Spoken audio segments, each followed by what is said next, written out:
Sí, lo digo, es un tema fundamental ese. Y la verdad es que es complejo, pero se puede decir que en los dos casos, los primeros episodios, hay un gran consenso ciudadano.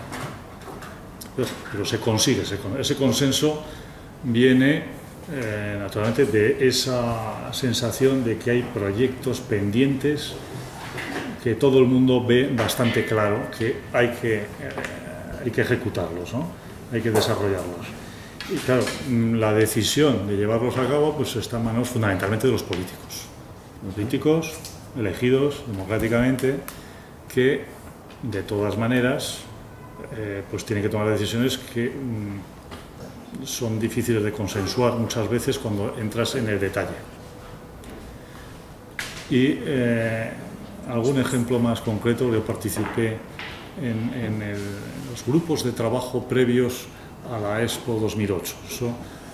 Eran grupos de trabajo que trataban de definir el proyecto de candidatura antes de que fuera a París. Sí. O sea, todo esto siempre, en el caso de Barcelona, pues iba a Lausanne, a Suiza, al Comité Olímpico, y en el caso de las exposiciones, pues van a París. Y bueno, ahí también hay un poder decisorio importante, porque los comités olímpicos o el Bigot de exposiciones dicen su opinión y dicen por aquí mejor, por aquí peor, ¿no? Entonces, eso también hay que tenerlos en cuenta.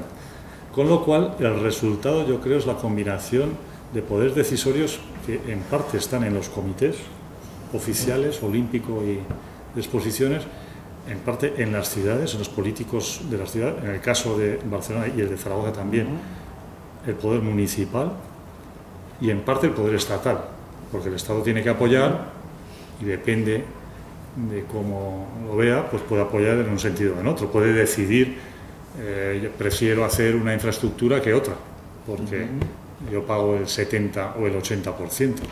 Entonces, si hay que ampliar el aeropuerto, una pista nueva del aeropuerto o del puerto o de una ronda, de todas estas obras de infraestructura costosas, el Estado puede imponer algunas prioridades.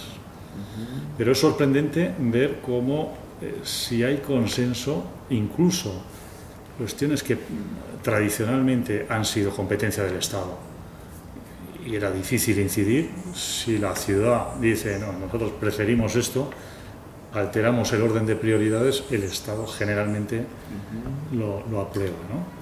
Entonces la participación popular, digamos, claro, pues va desde la campaña electoral, en las elecciones en Barcelona y en Zaragoza, primero las primeras que ganó Pascual Maragall, que él llevaba ya en el programa Juegos Olímpicos. Cuando se lleva a París el proyecto, yo creo que no hay unanimidad, hay algunas críticas, pero sobre todo yo creo que las críticas, yo por ejemplo participé entonces en algunas críticas, en el sentido de que se incluían poco aspectos fundamentales del Departamento de Urbanismo de la Universidad, que yo ya era profesor en Barcelona. Decíamos, bueno, aquí pesa poco la vivienda y el transporte público, porque se invertía mucho en cinturones de ronda, espacio público, pero muy poco en metros, servicios de transporte colectivo, y realmente eso se comprobó que era un déficit.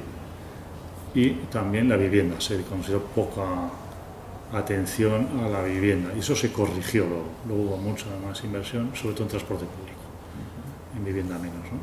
Entonces, bueno, esto fue variando.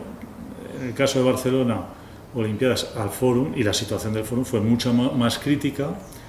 Ahí también yo creo que cuenta la coyuntura económica, cuenta una cosa difícil de medir, la sensación de cansancio también del evento, o sea, la sensación de repetición.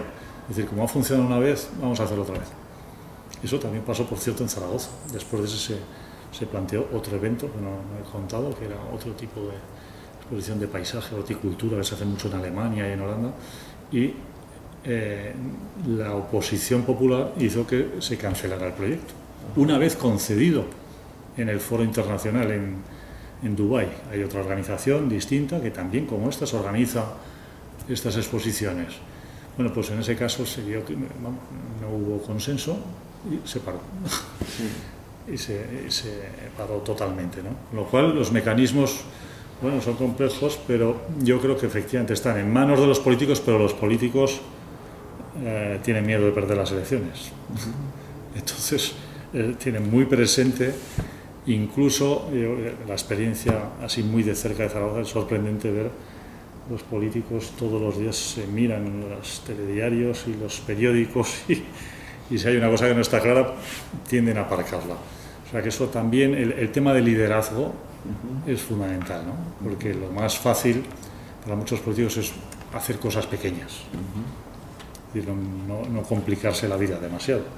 Entonces, bueno, de hecho, personas como Maragall se ha podido equivocar en cosas, pero realmente un equipo que ha liderado un proyecto que si no hubiera sido, o sea, ha sido un factor fundamental, y en el de Zaragoza el otro alcalde. Ello, ¿no? Entonces, bueno, eso es... En fin, decía que seguro que según desde donde se mire, pues bueno, resulta insuficiente y seguramente, no sé, y ahora por ejemplo hemos visto, comparado el caso en ciudades alemanas, donde se hacen eventos de distintos tipos, ¿no? Y que tienen tradición de mucha participación ciudadana, ¿no? Yo creo que siempre se puede aspirar a que haya más participación. En el caso de Berlín, por ejemplo, hay bastante, pero también había más hasta los años de este segundo periodo, hasta los años 90, y en cambio parece que ha habido menos. Y también hay un paralelismo ahí curioso, ¿no? Las asociaciones de vecinos, por ejemplo, en España también en el primer periodo tenían mucho más fuerza, luego han tenido menos. Entonces, hay algún, Amador Ferrer, por ejemplo, yo creo que tiene unos profesores de Barcelona, tienen trabajos que están muy bien, muy interesantes, que hablan pues del triángulo entre poder político, poder ciudadano y poder de los técnicos. De los técnicos tienen mucho poder, en el caso de Barcelona especialmente,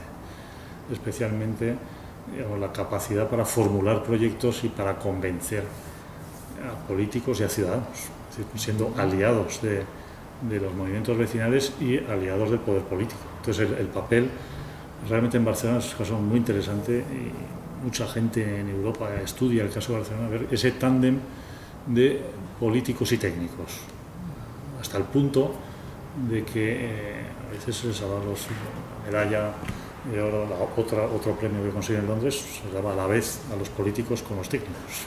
Entonces ese triángulo yo creo que ayuda a entender las cosas, las gerencias de urbanismo, las oficinas de infraestructuras, en el caso de Barcelona, Barcelona regional, un poder importantísimo, por formular propuestas al mando de Acevillo, las personas concretas, ¿no? Ha habido también liderazgo entre arquitectos e ingenieros, y es importante.